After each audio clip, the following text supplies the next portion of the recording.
Le sceau du roi sage. Titre, le sceau du roi sage.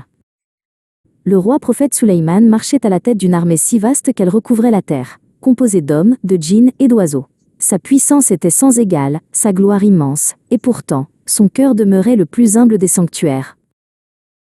Au milieu de ce mouvement, une voix minuscule perça le don divin de Sulayman.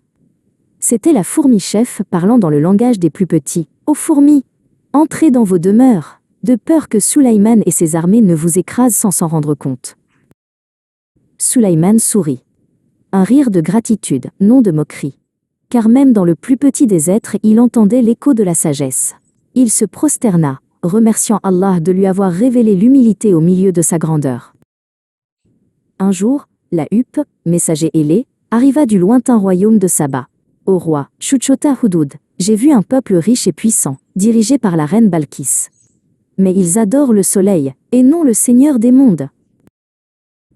Sulayman écrivit une missive simple et sans détour, invitant la reine à l'unique vérité. Ce n'était pas un défi de roi à reine, mais un appel de prophète à une âme égarée.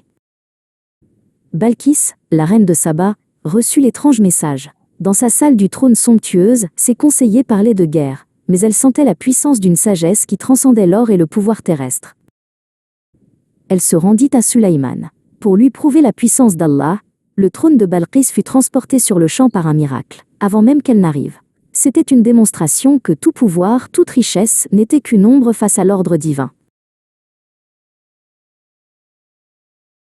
Balkis, ébahie par cette preuve, entra dans la salle. Elle vit son propre trône. Elle comprit. Elle s'écria, « Seigneur, je me soumets avec Sulayman à Allah, Seigneur des mondes. » Ainsi la véritable grandeur de Sulayman fut double. L'humilité apprise de la fourmi et la sagesse offerte à la reine. Ensemble, les plus grands et les plus petits de la création, ils servirent le Seigneur des mondes.